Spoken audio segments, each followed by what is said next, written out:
আজ সকাল দিয়েই বৃষ্টি হচ্ছে। দুই ভাইয়ের মন খারাপ। বড়টার বিশেষ করে একদম শুয়ে আছে, বাইরে যেতে পারছে না বলে কি বিরক্ত বোধ যেন। আর ভাইয়ের তো কাজ সারাদিন ওকে জ্বালানো।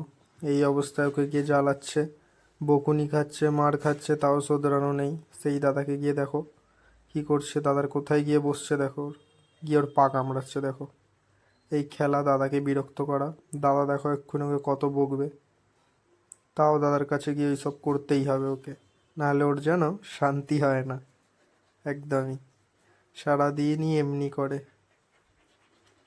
তার উপর বড়টার আজকের ঠিক মেজাজ ভালো নেই, বাইরে যেতে পারছে না বলে।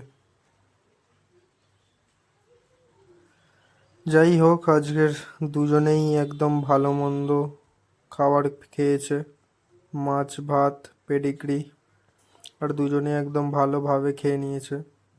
তারপরে এসছে লিও মেসেজ খেতে। এই মেশিনটা দিয়ে ভাইব্রেট হয়, তো এটা দিয়ে ওর মেসেজ হয়।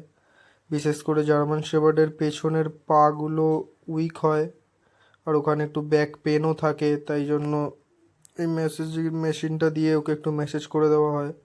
ওর পুরো ব্যাক পার্টটাই ঘাড় থেকে শুরু করে পিঠ, ব্যাকের পোর্শন, তারপর পা, লেজ, এগুলোতে এই মেশিনটা মাঝে মাঝে চালিয়ে দিই। তাতে দেখিয়েও খুব খুশি হয়, এবং ও আমাকে এই মেশিনটা দেখলেই যেখানে থাকুক ও ঠিক চলে আসে আওয়াজ পেলেই। যদি আমি নিজের গা হাত পা ব্যথার জন্য চালাই তখনও ও চলে আসে। আমার জিএসডিটা খুবই ভালো। এমনিভাবেই ও যেন সারা জীবনটা সুখে শান্তিতে থাকতে পারে।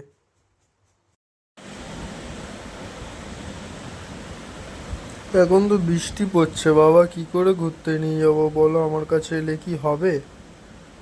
বৃষ্টি পড়ছে বাইরে বাবা, বৃষ্টি না হলে তোমাকে নিয়ে যেতাম, ঠিক আছে? ওলে বাবালে, ওলে বাবালে, ওলে বাবালে।